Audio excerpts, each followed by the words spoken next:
خوف اور دہشت میں مبتلا قید لمحوں میں آپ سب کو خوش آمدید۔ میرے چینل کو لائک اور سبسکرائب کریں اور بیل آئیکن کو لازمی ہٹ کریں تاکہ میری آنے والی ویڈیوز آپ کو وقت پر مل سکیں۔ ہماری حویلی کے پرانے نوکروں میں سے سب سے زیادہ اہمیت ہمیشہ سے ماسی بشیرہ کو ہی حاصل رہی تھی۔ اس کی دو بڑی وجوہات تھیں۔ پہلی وجہ کہ وہ نسل در نسل ہماری حویلی کے ملازمین میں سے تھی، اور دوسری سب سے اہم وجہ یہ تھی کہ ماسی کا اکلوتا بیٹا حویلی کے پاس ہی ہماری زمین کے ایک جھگڑے میں قتل ہو گیا تھا۔ اس کی جوان موت پر ہماری حویلی میں کافی دنوں تک ماتم منایا گیا تھا۔ بلا شبہ ماسی کا یہ دکھ بہت بڑا تھا، مگر ماسی تو نہ جانے کیسی عورت تھی، اسے تو جیسے اس بات سے کوئی فرق نہ پڑا ہو۔ بیوہ تو وہ پہلے سے تھی، پھر بیٹے کی موت کے بعد اس کا مستقل ٹھکانہ ہماری حویلی ہی تھی۔ ماسی حویلی کے تمام چھوٹے بڑے بچوں کے اکثر پیچھے پڑی رہتی تھی، اور جو ہم بچے اسے جواب دیتے تو بس وہ ہماری شکایت ہمارے بڑوں سے کر دیتی اور ہماری خوب شامت آتی، اور ماسی بشیرہ کے نام پر ہمیں ایک لمبا سبق سننے کو ملتا کہ وہ بیچاری دکھی عورت حویلی کی پرانی نمک حلال ہے، اس کی عزت کرو، اور وغیرہ وغیرہ۔ حویلی کے سب بڑوں کی آنکھوں میں ماسی نے نہ جانے کیسی جادو کی پٹی باندھ رکھی تھی کہ کوئی اسے کچھ نہ کہتا تھا۔ کچھ دنوں سے ہم سب کزنز نے اس بات کا مشاہدہ کیا تھا کہ ماسی بڑی عجیب و غریب اور مشکوک حرکتیں کرنے لگی تھی، تو ہم سب کزنز نے مشترکہ فیصلہ کیا کہ ماسی کی خفیہ جاسوسی کی جائے، اور ہماری جاسوسی کی کسی کو کانوں کان خبر نہ ہو۔ اس کام کے لیے ہماری ینگ پارٹی میں 4 لوگ تھے، جبکہ ہم سے تھوڑے چھوٹے 3 کزنز تھے۔ ہم سب بڑی چالاکی اور ہوشیاری سے ماسی کی نگرانی کر رہے تھے، جبکہ اس کی مشکوک سرگرمیاں بھی عروج پر پہنچی ہوئی تھیں۔ وہ اکثر شام ڈھلے حویلی کے پچھلے حصے میں برگد کے پرانے پیڑ کے نیچے بیٹھ کر نہ جانے کیا کیا پڑھ کر دھاگے پر گرا لگاتی اور پھر اس دھاگے کو درخت کے گرد باندھ دیتی۔ کبھی تازہ گرم دودھ درخت کی جڑوں پر بہاتی اور کبھی تعویذات دفناتی۔ وہ شدید گرمی بھرے دن تھے، سب گھر کے بڑے آرام فرما رہے تھے اور اپنی نیک بیوی یعنی ماسی کے کارنامے سے انجان تھے کہ وہ اپنے اندر کیسے عزائم چھپائے کون سے کھیل کھیلنے کی تیاری کر رہی تھی۔ ہم سب کزنز کی یہی سوچ تھی کہ ماسی شاید اپنے بیٹے کی موت کا بدلہ لینے کے لیے جادو ٹونا کر رہی ہے، اسی لیے وہ حویلی کے بچوں سے خار کھاتی ہے۔ ہمارے کھیتوں میں ایک کسان کام کرتا تھا، شرفو، جس کے پاس بندر تھے۔ ہم سب اسے ضد کر کے حویلی بلواتے اور وہ ہمیں بندر کا تماشا دکھاتا تھا۔ اس بات پر بھی ماسی بہت غصہ کرتی اور شرفو کے پیچھے ہاتھ دھو کر پڑ جاتی کہ وہ اپنے گندے بندر کو حویلی کے اندر نہ لایا کرے اور باہر دروازے پر باندھ دیا کرے۔ شرفو بیچارگی سے اپنے بندر کی رسی پکڑ کر جہاں ماسی کہتی وہیں باندھ دیتا۔ کچھ دن پہلے ہی شرفو کا بڑا بندر پراسرار طور پر مر چکا تھا، اس لیے اب وہ اپنے چھوٹے بندر سے تماشا کرواتا تھا۔ ایک دن شرفو بندر کو باہر باندھ کر بتا کر گیا کہ اس کو آنے میں دیر لگے گی۔ پھر کچھ دیر بعد ماسی اندر سے برآمد ہوئی تو اس کے ہاتھ میں سلائی کا ڈبہ تھا اور وہ بندر کا شاید ناپ لے رہی تھی۔ ہم سب دور کھڑے یہ سب دیکھ کر ہنس رہے تھے۔ پھر وہ بندر کو کچھ کھلا کر اس کی دم پر پیار کرنے لگی۔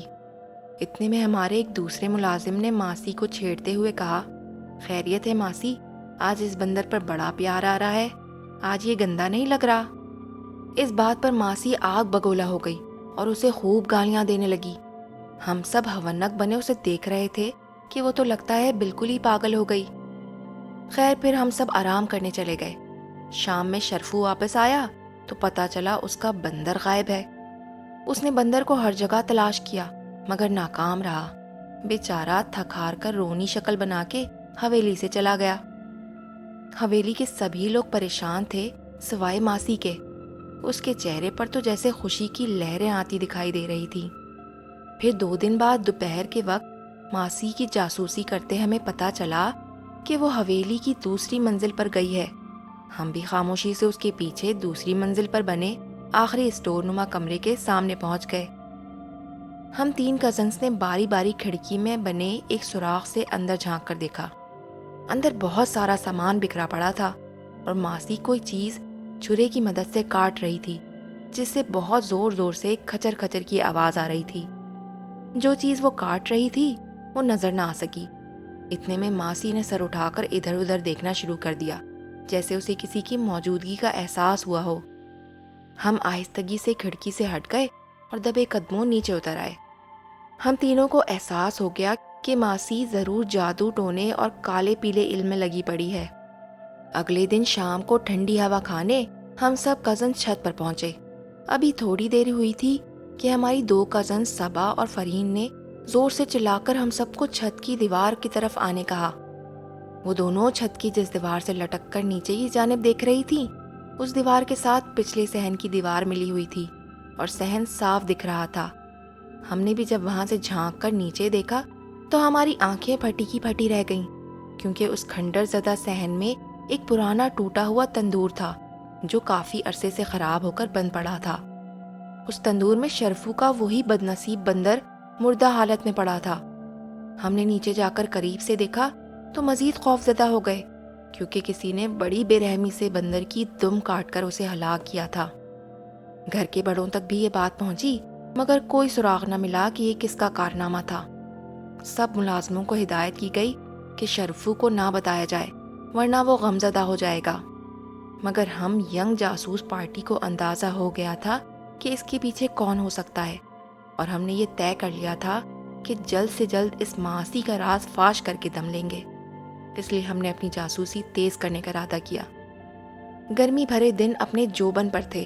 اس دن ہمیں دوسری منزل کے اس اسٹور روم میں چھپ کر چھاپا مارنا تھا کہ آخر وہاں کیا گل کھلایا جا رہا ہے۔ پلاننگ کے مطابق ہم نے سب سے پہلے اس بات کا یقین کر لیا کہ ماسی نیچے اپنے کمرے میں سوئی پڑی ہے، اور وہاں ہماری کزن مہوش پہرا دے رہی تھی کہ ماسی جاگ نہ جائے۔ ایک کزن کو سیڑھی کے اوپری حصے پر پہرا داری پر لگایا، اور میں، سمر، صبا اور فرین اس اسٹور کی پچھلی جانب کھلنے والی بڑی سی کھڑکی سے باری باری کود کر اندر داخل ہو گئے، کیونکہ اسٹور کے دروازے پر بڑا سا تالا پڑا تھا جو ظاہر ہے ماسی نے ہی لگایا تھا۔ اسٹور میں 2-3 پرانے صندوق اور کچھ فالتو سامان پڑا تھا۔ اندر روشنی نہ ہونے کے برابر تھی، اس لیے ہم نے اپنے ساتھ لائے ٹارچ آن کر لیے اور ادھر ادھر روشنی مارنے لگے۔ روشنی جب اسٹور کے بیچوں بیچ پڑی تو ہم سب دہل سے گئے۔ وہاں جانوروں کی کافی ساری ہڈیاں رکھی تھیں، جس کے ساتھ جانوروں کی غلاظت کا ڈھیر بھی تھا، اور اس ڈھیر کے اندر اگربتی کے جلے ہوئے ٹوٹے دبے تھے۔ عجیب سی گندگی اور بدبو کا بھپکا کمرے کی فضا میں پھیلا ہوا تھا۔ حیرت انگیز طور پر جب ہم کمرے کے اندر چھلانگ مار کر داخل ہوئے تھے تب تو کوئی بدبو نہ تھی۔ پھر ہم نے اس گندگی کے ڈھیر سے کچھ آگے ٹارچ کی روشنی ماری تو دیکھا کہ گول حصار کی صورت میں چھوٹے چھوٹے کنکر رکھے ہیں، اور ساتھ پیتل کا برتن پڑا تھا جس کے منہ پر ڈھکن موجود تھا اور سرخ رنگ کا کپڑا اس پر پڑا تھا۔ سمر نے مجھ سے کہا، یار اس کا ڈھکن اتار کر دیکھتے ہیں۔ میں نے اسے کہا، مجھے ڈر لگ رہا ہے، اگر تمہیں ڈھکن اٹھانا ہے تو ہاتھ سے نہ ہٹانا۔ اتنی دیر میں صبا آس پاس سے ڈھونڈ کر ایک ٹوٹا ہوا ہینگر لے آئی۔ گرمی سے ہمارا برا حال تھا اور وہاں پڑے گند اور بدبو سے جی متلا رہا تھا، ساتھ میں ہماری ٹانگیں بھی خوف سے کانپ رہی تھیں۔ سمر نے بسم اللہ پڑھ کر ہینگر کی مدد سے برتن پر سے ڈھکن پلٹ دیا۔ ہم نے تھوڑا نزدیک ہو کر ٹارچ کی روشنی اس پر ڈالی تو اندر گاڑھا گاڑھا خون بھرا ہوا تھا، جبکہ اندر ایک عجیب سا چھپکلی نما جانور اس چیز کو بڑے رغبت سے کھا رہا تھا۔ پھر اچانک ہی اس نے اپنی لال چھوٹی چھوٹی چمکیلی آنکھوں کو گھما گھما کر ہماری طرف دیکھا اور چھلانگ لگا کر ایک طرف بھاگ گیا۔ ہم چاروں خوفزدہ ہو کر کچھ قدم پیچھے ہٹ گئے۔ ابھی ہم یہ منظر دیکھ کر بدحواس تھے کہ وہ برتن ایک دم کچھ اوپر کی طرف اچھلا۔ ہماری تو جان ہی نکل گئی۔ جیسے تیسے کھڑکی سے کود کر ہم باہر آئے اور سب کے سب بھاگ کر اپنے کمرے میں گھس گئے۔ ہماری سانس پھولی ہوئی تھی اور چہروں سے خوف دکھ رہا تھا۔ آگے کے بارے میں کچھ سوچے بغیر ہم نے فی الوقت خاموشی اختیار کر لی۔ پھر کچھ دن مزید اسی کشمکش میں گزر گئے۔ شان و شوکت سے کھڑی ہماری خوبصورت حویلی ہمیں اب بوجھل بوجھل سی گہری تاریکی میں ڈوبی، تھکن زدہ اور اداس لگنے لگی تھی۔ حویلی کے مویشی جو باڑے میں موجود تھے کافی زیادہ تعداد میں بیمار پڑ گئے تھے، اور کچھ پالتو جانور مردہ حالت میں پڑے ملے تھے۔ کچھ کے تو سر گردن بھی غائب تھے۔ گھر کے سب بڑے اور ملازمین مختلف قیاس آرائیاں کرتے رہے مگر حقیقت نہ جان سکے۔ اب حویلی میں مزید پراسرار واقعات ہونے لگے تھے۔ اکثر شام کے بعد کسی بڑے یا چھوٹے کو لمبے اور عجیب الخلقت سفید سائے دکھنے لگے تھے، اور کبھی رات کے کسی پہر عجیب سا شور ہونے لگتا تھا، جیسے کوئی بڑے زور شور سے فرش کی دھلائی کر رہا ہو اور نہ جانے کیا کیا۔ اب رات میں کوئی بھی اپنے کمروں سے باہر نہیں نکلتا تھا۔ ماسی بشیرہ ہر جمعرات کو حویلی سے یہ کہہ کر جاتی کہ وہ کسی دربار پر حاضری دینے جا رہی ہے، مگر نہ جانے وہ کہاں جاتی تھی۔ اب تو اس کی حرکتیں پہلے سے زیادہ پراسرار ہونے لگی تھیں۔ کچھ دنوں سے ماسی ہمیں بڑی گہری نظروں سے دیکھنے لگی تھی، جس سے ویسے ہی ہمارا خون خشک ہونے لگا تھا۔ ایسا لگتا تھا جیسے وہ ہماری تکہ بوٹی کرنے کا پلان کر رہی ہو۔ اور پھر ایک شام وہی ہوا جس کا ڈر تھا۔ ہم سب کزنز حویلی کے دالان میں اکٹھے تھے اور کچھ دیر سے چھوٹے شایان کو ڈھونڈ رہے تھے، مگر وہ کہیں نہیں مل رہا تھا۔ پھر ہم اس دوسری منزل پر تلاش کرنے چلے گئے۔ پھر ہمیں اچانک ہی شایان کی ہلکی سی چیخ سنائی دی جو اسٹور روم کی طرف سے آ رہی تھی۔ ہمارے جیسے کان کھڑے ہو گئے اور انجانے خوف کے احساس سے ہم دبے قدموں تیزی سے اسٹور روم کی طرف بڑھ گئے۔ سمر نے آگے بڑھ کر آہستہ سے دروازہ کھولا۔ کمرے کے باہر ہمیشہ کی طرح تالا نہیں لگا تھا، جبکہ اندر ماسی نے شایان کو سختی سے پکڑا ہوا تھا اور گھسیٹ کر ایک طرف رکھی چوکی پر بٹھانے کی کوشش کر رہی تھی۔ سمر نے آؤ دیکھا نہ تاؤ جھٹ سے اندر گھس کر شایان کو ماسی سے چھڑوا کر دروازے پر کھڑے ہم سب کی طرف دھکیلا۔ ہم نے بھی چیل کی طرح جھپٹ کر شایان کو باہر نکالا، جبکہ ماسی اس اچانک مداخلت پر جیسے پاگل ہو گئی ہو۔ وہ بپری ہوئی شیرنی کی طرح سمر کی طرف لپکی۔ ماسی کے بال کھلے ہوئے تھے، جبکہ چہرہ کافی بھیانک اور سیاہ معلوم ہو رہا تھا۔ وہ جیسے ہی سمر کو پکڑنے کے لیے آگے آئی کہ اچانک اس کا پاؤں کسی چیز سے الجھ گیا۔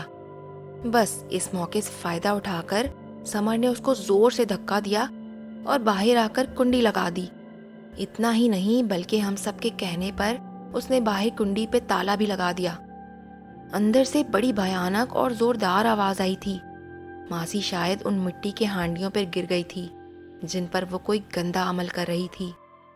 سمر سمیت ہم سب وہاں سے ایسے بھاگے جیسے ماسی کسی آدم خور کی طرح دروازہ توڑ کر ہم سب کا خون پی جائے گی۔ حالانکہ دروازے کی کنڈی پر تالا لگا تھا۔ ہم نے نیچے پہنچ کر خوف سے روتے شایان کو چپ کروایا، جبکہ ہم سب کی حالت بھی بہت خراب تھی۔ کسی بڑے کو بتانے کی ہم میں ہمت نہ تھی، اور شاید اس وقت ہم نے خاموشی اختیار کر کے ٹھیک ہی کیا تھا۔ ساری رات ہم سب کو ڈر کے مارے نیند نہ آئی کہ ہم نے ماسی کو تالا لگا کر بند کر دیا تھا، اور کسی بڑے کو یہ بات پتہ چلتی تو ہماری خیر نہ تھی، اور ماسی جب باہر آتی تو وہ ہمارا کیا حشر کرتی۔ مگر حیرت انگیز طور پر دوسری منزل پر بالکل سناٹا تھا۔ ماسی نے کوئی شور نہ مچایا۔ رات ہو گئی اور سب بڑے سو گئے، مگر ہماری ینگ پارٹی کے تمام افراد کھلی آنکھوں سے جاگ رہے تھے کہ ماسی کسی وقت بھی دروازہ توڑ کر آ جائے گی۔ بہرحال خوفزدہ رات کے اندھیرے کے بعد آخرکار صبح کا اجالا ہر طرف پھیل گیا۔ صبح ماسی کی تلاش شروع ہوئی۔ سب حیران تھے کہ وہ کہاں گئی۔ ہماری خفیہ پارٹی نے یہی ظاہر کیا کہ ہمیں کچھ معلوم نہیں۔ سارے لوگ حویلی اور ارد گرد ماسی کو تلاش کرنے لگے۔ پھر اچانک ہی دوسری منزل سے شور اٹھا، ماسی بشیرہ مل گئی۔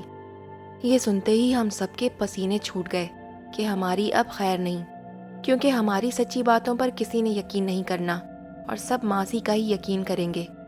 مگر پھر اچانک ہی شور یکدم تھم گیا اور دوسری منزل کے زینے سے تیزی سے قدموں کے نیچے اترنے کی آواز پر ہم نے چونک کر دیکھا تو ہم سب کی آنکھیں خوف سے پھٹی رہ گئیں۔ ماسی کی بدحال لاش نیچے لائی جا رہی تھی۔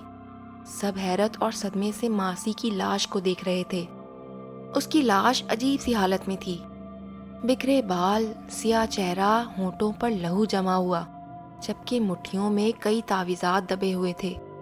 اس کی لاش سے عجیب سی بدبو اٹھ رہی تھی جو کہ سب بڑوں پر بہت سے چھپے بھید عیاں کر رہی تھی۔ کچھ دیر بعد ابو، تایا ابو اور دوسرے چچا دوسری منزل کے اسٹور والے کمرے میں ماسی کے ناقابل برداشت کالے کارنامے دیکھ آئے تھے، لہٰذا منظر واضح طور پر چیخ چیخ کر بتا رہا تھا کہ دیکھو کالے جادو کا انجام۔ سب کی نظروں میں ماسی کے لیے نفرت تھی۔ خیر پھر ماسی کی تدفین کے بعد دوسری منزل کے اسٹور روم کی صفائی ستھرائی کروا کر وہاں قرآن خوانی کروائی گئی اور اس کمرے کو آباد کیا گیا تاکہ وہاں سے جادو ٹونے کا اثر ختم ہو سکے۔ وقت گزرتا گیا اور سب کچھ نارمل ہو گیا، حویلی میں پھر سے رونق کا سما ہو گیا۔ ہاں مگر آج بھی گھر کے بڑوں کی سمجھ میں یہ بات نہ آئی کہ اس روز ماسی کو اسٹور روم میں تالا لگا کر کس نے بند کیا تھا۔